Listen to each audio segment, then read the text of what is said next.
Hi everyone, मेरा नाम कुमार अर्जुन यादव है। हमारे channel the Kumar Arjun PSC वाला में एक बार फिर से स्वागत है। आज हम आपके बीच फिर से आए हैं तीसरा इंटरव्यू लेके, जिसमें हमारे सामने है निधि भास्कर मैम, जिनका सिलेक्शन कमर्शियल टैक्स इंस्पेक्टर के पद पर चयन हुआ है। तो मैम से जानेंगे उनकी जर्नी के बारे में, किस टाइप से उन्होंने प्रिपरेशन किया था। और मैं बताना चाहूँगा कि ये मैम का फर्स्ट अटेम्प्ट था। मैम से इनका छोटा सा इंट्रोडक्शन लेना चाहेंगे। मेरा नाम निधि भास्कर है, मैं इंदौर ज़िले से हूँ और अभी वर्तमान में मेरा 2020 एमपीपीएससी में वाणिज्य कर निरीक्षक के पद पे चयन हुआ है। मैम, आपका थोड़ा सा फैमिली बैकग्राउंड के बारे में मुझे बताइएगा। एजुकेशन के बारे में किस टाइप से आपका एजुकेशन रहा? फैमिली के बारे में मैं ये बताना चाहूँगी कि मैं मिडिल क्लास फैमिली से हूँ। मेरे पिताजी भी पुलिस सर्विसेज में हैं। और जो मेरी एजुकेशन की बात है, मैंने अपनी एजुकेशन GSITS कॉलेज से इंजीनियरिंग कंप्लीट की है, इलेक्ट्रिकल ब्रांच से। इसका जो सिविल सर्विसेज का प्रिपरेशन कब से आपने स्टार्ट किया? जैसे कि मैंने बताया, इंजीनियरिंग मेरी 2019 में कंप्लीट हुई और उसके बाद से ही मैंने अपनी प्रिपरेशन जो है एमपीपीएससी से स्टार्ट कर दी थी। कैसे आपने चुनाव किया कि मुझे एक्चुअली जो 12th पास आउट रहते हैं या ग्रेजुएशन कर लेते हैं, कभी मतलब बहुत सारों को डाउट रहता है कि हमें किस फील्ड में जाना है। कैसे चुनाव किया आपने कि मुझे सिविल सर्विसेज में ही जाना है, और कोई भी तो ऑप्शन होगा ना? सर, सही बात तो ये है कि जब हम 12th में थे, हमें नहीं पता था कि हमें आगे कहाँ जाना है। उसके बाद ये फील्ड समझ में आई कि हमको इंजीनियरिंग करनी है। इंजीनियरिंग के दौरान मुझे ये समझ आया कि मुझे ऐसी जॉब की डिज़ायर है जिसमें मैं रोज़गार के साथ साथ एक समाज सेवा का भाव जो मुझ में था कि मैं समाज सेवा में भी आगे बढ़ सकूं। इसलिए मैंने इस फील्ड का चुनाव किया। साथ ही साथ जो मेरा फैमिली का बैकग्राउंड है, ज़्यादातर लोग इसमें गवर्नमेंट सर्वेंट ही हैं, तो इसीलिए मैंने इस फील्ड का चुनाव किया है। जैसे कहीं एस्पिरेंट को डाउट रहता है, वो अपना प्रिपरेशन स्टार्ट करते हैं, तो उनका ये रहता है कि कहाँ से हम स्टार्ट करें, प्री पढ़ें या मेंस पढ़ें, किसको पहले हमें पढ़ना चाहिए? सर, इसका सही तरीका तो ये है कि आप पहले मेंस पे फोकस करिए। मेंस को एक बार आप पूरा अच्छे से सिलेबस कर लीजिए, उसके बाद आप प्री का अटेम्प्ट दीजिए अच्छे से पढ़ के, तो सफलता तो मिलेगी ही। लगभग आपने कितने टाइम से मेंस और प्री का जो सिलेबस है आपका कंप्लीट हो गया था? मतलब आप प्रिपेयर हो चुके थे इसके लिए कि हाँ, मैं अब अपने आप को प्रिपेयर हो गई हूँ और इसके लिए मैं मतलब अब रेडी हूँ और सिलेक्शन हो जाएगा मेरा? सर, जब मैंने प्रिपरेशन स्टार्ट की थी तो मैंने शुरुआत अपनी मेंस से ही की थी कि मैं मेंस पढ़ना शुरू किया था, सब्जेक्ट की अंडरस्टैंडिंग लाना शुरू की थी, एनसीईआरटी पढ़ना शुरू की और फिर धीरे धीरे पढ़ते पढ़ते मेंस के नोट्स बनाना स्टार्ट किए और मेरा मेंस का सिलेबस 50 to 60% तक हो गया था। तब मैंने प्रीलिम्स का अटैम्प्ट दिया था। फिर प्रीलिम्स के बाद मैंने बचा हुआ सिलेबस साथ साथ किया और आंसर राइटिंग की प्रैक्टिस करी और मेंस की टेस्ट सीरीज़ लगाई। अच्छा, जैसे आपने बताया शॉर्ट नोट्स का, तो आप कई सारे स्टूडेंट को डाउट रहता है कि हमें नोट्स बोलते तो हैं टॉपर्स की नोट्स बनाना चाहिए, हमें सेल्फ नोट्स बनाना चाहिए, इसका बेनिफिट हमें रिवीजन करने में ज़्यादा हेल्पफुल रहता था। तो आप कैसे तैयार करते थे शॉर्ट नोट्स? थोड़ा सा उसके बारे में बताइएगा, ताकि जो एस्पिरेंट जिनको नहीं पता, बहुत सारों को नहीं पता कि कैसे आप शॉर्ट नोट्स प्रिपेयर करें, तो आप बताएंगे तो उनको भी हेल्प मिलेगा कि इस टाइप से हमें तैयार करना चाहिए। सर, पहली जो रीडिंग होती है तो बुक्स की अंडरस्टैंडिंग होना बहुत ज़रूरी है। अगर आपने एक बार अपनी एनसीईआरटीज़ कंप्लीट की हैं, फिर आप नोट्स मेकिंग प्रोसेस के अंदर आते हैं। फिर नोट्स आपके एक होते हैं जो आपके लॉन्ग नोट्स होते हैं, आपने अंडरस्टैंडिंग से बनाए होते हैं, जिसमें आपकी पूरी लैंग्वेज होती है। इसके बाद एक और आते हैं शॉर्ट नोट्स, जिसे हम सिनॉप्सिस के नाम से भी जानते हैं। वो सिनॉप्सिस की ज़रूरत बहुत होती है जब आप मेंस के पेपर लगातार 6 पेपर देते हैं। उस वक्त आपके पास बहुत कम समय होता है, उतने में रिवीजन के लिए सिर्फ सिनॉप्सिस ही है जिसमें आप रिवीजन कर सकते हैं। तो एक बार जब आपके लॉन्ग नोट्स बन जाते हैं, उनको और शॉर्ट करिए और उसका सिनॉप्सिस बनाइए बहुत ही कम पेजेस में। तो ये सर ज़रूरी है। जैसे आपने फर्स्ट अटेम्प्ट में आपने बताया कि मैंने फ़र्स्ट अटेम्प्ट में ही यहाँ तक आपने सिलेक्शन ले लिया।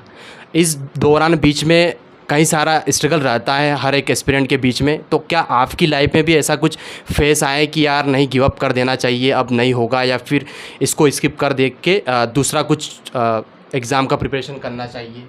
जैसे कि कोविड का टाइम था, वहाँ पर काफ़ी समय लग रहा था कि एग्ज़ाम्स नहीं आ रही थी, प्रीलिम्स नहीं आ रही थी। उस वक्त लग रहा था कि दूसरा प्लान बी सोचा जाए, पर जैसे एग्ज़ाम आई, प्रीलिम्स क्लियर हुई, उसके बाद मैं मेंस में लगी। फिर मेंस के बाद थोड़ी समस्याएं हुई, जैसे कि हेल्थ इश्यूज़ हुए, मेंस देते देते मेरे हाथ में समस्या होने लगी थी लिख लिख के, और मेरे नेक में पेन होने लगा था। डॉक्टर ने बोला था कि आपको ज़्यादा देर सिटिंग नहीं करनी है वरना आपको सर्वाइकल हो सकता है। उस वक्त मैंने नेक बैंड लगा के भी पढ़ाई करी है, क्योंकि मेंस बहुत पास थी तो करना बहुत ज़रूरी था। तो कई सारी समस्याएं ऐसी आई हैं, हेल्थ इश्यूज़, जिसको फेस करना पड़ा। क्या आपको लगता था कि जो मेंस दे के आए थे आप, कि आपका ऐसा कुछ रहता ही है स्टूडेंट के बीच में कि यार नहीं होगा, होगा या नहीं होगा, तो आपको कैसा लग रहा था जब मेंस देकर आए थे, फिर रिज़ल्ट का इंतज़ार था? सर, जब मैं मेंस देकर आई थी तो मुझे सबसे बड़ा सेटिस्फेक्शन था कि मैंने अपनी तरफ से पूरा 100% दे दिया था। इससे ज़्यादा मैं बेहतर उसमें कुछ नहीं कर सकती थी।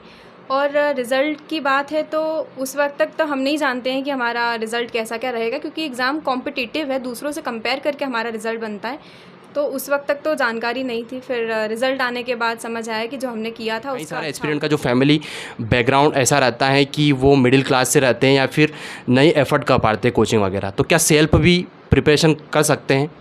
डेफ़िनेटली सेल्फ़ प्रिपरेशन हो सकती है।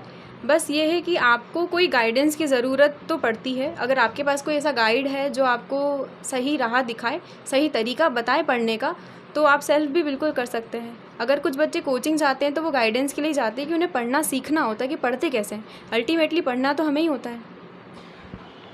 आपको कैसे लगा कि मुझे यही सिविल सर्विसेज ही करना है, क्योंकि आपका फैमिली बैकग्राउंड आपने बताया कि जो सिविल सर्विसेज में है, तो क्या उसी से आपने देखकर चुनाव किया कि मुझे यही सिविल सर्विसेज ही करना है? बचपन से पेरेंट्स को देखा था कि सिविल सर्विसेज में वो थे, और जो मेरी बड़ी बहन है वो भी एमपीपीएससी की तैयारी करती थी। उन्होंने भी मेंस लिखे हैं। तो उस वक्त मैं छोटी थी और जीएस उनके साथ ही थोड़ा थोड़ा पढ़ती रहती थी। तो वहाँ से मुझे समझ आया था कि मुझे भी इस फील्ड में कुछ अच्छा करना है। अभी आपको सीटीआई का जो है पद मिल गया है, जी सर। कर एवं वाणिज्य अधिकारी जिसको बोला जाता है, तो क्या इससे भी आगे आप बढ़ना चाहेंगे या फिर? सर, डेफ़िनेटली मैं बढ़ना चाहूँगी। अभी जो मेरा चयन है वो वाणिज्य कर निरीक्षक के पद पे हुआ है, और अभी मैंने हार नहीं मानी है। मैं आगे और बढ़ना चाहूँगी और अगले मेंस भी अच्छे से दूँगी। जैसे कई सारे स्टूडेंट का तो क्लियर हो गया है, मतलब मेंस भी क्लियर हो गया है, वो सिलेक्शन भी ले लिया है फाइनली। बाकी कई सारे ऐसे रहते हैं जो जैसे 0.5 या 1-2 नंबर से 2-5 नंबर से रह जाते हैं, तो उनको वापस से कमबैक कैसे करना चाहिए आपके हिसाब से? क्योंकि बहुत सारे ऐसा रहता है कि यार एक बार हो जाता है या फिर सिलेक्शन नहीं हुआ तो वो डीमोटिवेट होके वापस से छोड़ देते हैं या स्किप कर देते हैं कहीं ना कहीं। तो आपको क्या लगता है कैसे कमबैक करना चाहिए? उनकी इसमें कोई गलती नहीं है। उन्होंने भी पूरी मेहनत करी। जितनी जो सिलेक्ट हो गए हैं उन्होंने जितनी मेहनत करी है, और जो कुछ नंबर से रह गए उन्होंने भी बराबर ही मेहनत करी है। कुछ थोड़े बहुत नंबर के कारण अगर उनका नहीं हुआ है तो उन्हें ये ढूंढना चाहिए कि वो अपने मार्क्स कहाँ बढ़ा सकते हैं। अगर मेंस में, जैसे कि अभी मेंस के मार्क्स नहीं आए हैं सभी लोगों के, उन्हें ये सोचना चाहिए कि मेंस में कहाँ दिक्कत हुई या इंटरव्यू में कहाँ दिक्कत हुई। अपनी अगर प्रॉब्लम ढूंढेंगे तो उसको जल्दी सॉल्व कर पाएंगे। और ये बात सही है कि अभी नहीं तो अगले अटेम्प्ट में वो लोग और अच्छे देख पद सकते पे हैं मैम ने कुछ नोट्स जो हैं उनके सामने रखे हैं, नोट्स बनाए, तो मैम अभी आपको दिखाएंगे कि उन्होंने किस टाइप से सिनॉप्सिस में जो है नोट्स प्रिपेयर किए। तो आप भी वैसे ही टॉपिक वाइज अपने नोट्स को प्रिपेयर कर सकते हैं। तो मैम से मैं बोलना चाहूँगा कि मैम थोड़ा सा कैमरे के सामने आप मुझे दिखा दीजिए कि आपने किस टाइप से, ये कौन सा सब्जेक्ट है? ये एंशिएंट इंडिया के नोट्स हैं, यूनिट 1। इसके मैंने नोट्स बनाए हैं। जैसे आप देख सकते हैं ये एक पेज के नोट्स है जिसमें पूरा की पूरा हड़प्पन सिविलाइजेशन एक ही पेज में कवर है। ये ऐसे सिनॉप्सिस हैं कि आपको एग्ज़ाम के रिवीजन करने के लिए बहुत हेल्पफुल होते हैं। ऐसे ही मैंने एक पेज में पूरी वैदिक एज लिखी हुई है, और एक पेज में पूरा बुद्धिज़्म और जैनिज़्म आ जाता है। आएंगे तो एग्ज़ाम में रिवीजन करने के लिए बहुत फ़ायदेमंद है। लगभग ये मैम जो आपने बताया एंशिएंट हिस्ट्री का ही है ना पूरा? Yes, ये वाला जी। तो इतने ये कुछ 15-20 पेजेस हैं टोटल। अच्छा, इसमें आपका पूरा एंशिएंट इंडिया कवर हो जाता है। इतने पतले से पेजेस हैं सारे। तो इससे क्या बेनिफिट मिला थोड़ा सा मुझे बताएंगे, मतलब एस्पिरेंट को, कि आपने ये प्रिपेयर किए तो इससे आपको क्या बेनिफिट मिला? सर, जब हम टेस्ट सीरीज़ देते हैं और वहाँ पर हम एफएलटी लगाते हैं, जब लगातार हमको टेस्ट देने होते हैं, तो वहाँ पर पूरा सिलेबस रिवाइज़ करना बहुत मुश्किल होता है। और वैसे ही हम एग्ज़ाम में भी जब जाते हैं पूरा सिलेबस हम रिवाइज़ नहीं कर पाते, लगातार पेपर होते हैं। ऐसे समय में हमारे सिनॉप्सिस ही हैं जो हमारी मदद करते हैं, सारी चीज़ें रिवीजन जल्दी करवाते हैं ये। और भी शायद नोट्स लाए हैं मैम, मैं बताना चाहूँगा। एक और किसका है ये? ये एमपी की हिस्ट्री। एमपी का हिस्ट्री का ये भी देख सकते हैं आप। इस टाइप से सिनॉप्सिस जो है मैम ने प्रिपेयर किया है। मैम एक थोड़ा बैक करेंगे पीछे इसको। इस टाइप से देख सकते हैं आप कि मैम ने किस टाइप से प्रिपेयर कर रखे हैं, ताकि आपको रिवीजन करने में भी एक अच्छा रहेगा, रिवीजन करने में, ताकि आपको पूरे जो नोट्स हैं वो बुक्स वगैरह वो उसको ओपन ना करते हुए आप एक बार शॉर्ट्स नोट्स को देख लेंगे तो आपको ज़्यादा अच्छा रहेगा। एक और है यहाँ पर कंप्यूटर का भी देख सकते हैं। कंप्यूटर का भी जो मैंने जो नोट्स बनाया है वो एकदम सिलेबस वाइज बनाया है, एकदम स्टिक टू द सिलेबस। जो सिलेबस के पॉइंट्स हैं उसे ही एज इट इज़ लिखा है। देख सकते हैं आप काफ़ी अच्छे से सिनॉप्सिस बना रखा है, प्रिपरेशन का मतलब पूरा एग्जैक्ट लिख रखा है। जो टॉपिक वाइज है जो सिलेबस में दे रखा है वही जो, और यहाँ पर वो नोट किया गया है जो हमें बार बार रिकॉल करना पड़ता है, जो हमें बार बार याद नहीं रहता है। एक खासियत और ये है कि जब आप भी नोट्स बना, मतलब मैं ऐसा सजेशन देना चाहूँगी कि जब भी कोई व्यक्ति नोट्स बनाए तो वो उसी रिप्रेजेंटेशन के साथ बनाए जो उसे मेंस में देना है। पूरा प्रेजेंटेशन वैसा ही रखेगा व्यक्ति, तो मेंस में भी आपके वैसे ही हाथ चलेंगे एकदम। लगभग आपके जो सारे पेपर हैं उसके कितने पेज, मतलब कितने पेजेस में हो गए होंगे आपके शॉर्ट नोट्स? सर हर यूनिट का अलग अलग है। ऑन एन एवरेज एक यूनिट मेरा 10 to 20 पेजेस लेता है, तो रिवीजन करने में आपने मेंस का आसान। स्ट्रेटजी बता दिया कि किस टाइप से नोट्स प्रिपेयर करना चाहिए, लेकिन कई सारे एस्पिरेंट के साथ में ये होता है कि वो प्री क्वालिफाई नहीं कर पाते हैं, बार बार हो सकता है वो कहीं ना मतलब चूक जाते हैं कि उनको किस टाइप से स्ट्रेटजी फॉलो करना चाहिए। सर प्रीलिम्स में तो ऐसा है कि सभी लोग मेहनत तो बराबर ही करते हैं, सिर्फ कुछ टेक्निक्स हैं जिनके कारण किसी का प्रीलिम्स निकल जाता है, किसी का रुक जाता है। और प्रीलिम्स अटेंड करने का सबसे सही तरीका ये है, पहले हमको समझना होगा कि जो एग्ज़ामिनर है वो आपके दिमाग से खेलता है। आपने नोटिस किया होगा कि कुछ क्वेश्चंस आपको वो टफ़ देगा, 2 क्वेश्चन टफ़ देने के बाद 3 क्वेश्चन ईजी देगा, फिर टफ़ देगा। इससे आपका माइंड बहुत डिस्टर्ब होता है। उसमें आपको ये समझना है कि जो क्वेश्चंस है 60 to 65 जो क्वेश्चंस हैं वो इजी ही होते हैं, तो उनको आपको पहले पूरा पेपर खोल के सारे इजी वाले क्वेश्चंस को अटेम्प्ट कर लेना चाहिए। फिर सेकेंड राउंड में आप फिर से आओ और फिर क्वेश्चंस देखो जो थोड़े से हायर लेवल के हैं, जिसमें आपको समय थोड़ा ज़्यादा देना, सोचना थोड़ा ज़्यादा है, उनको आप अटेम्प्ट करो। ऐसे करके आपको 3 राउंड लेने हैं, तब जाके आपका पेपर पूरा होगा। और एक तरीका और है, कई बार बच्चे क्या करते हैं कि एंड में आंसर चेंज कर देते हैं और पाते हैं कि बाद में वो हमने आंसर गलत लगा दिया, पहले सही लगाया था।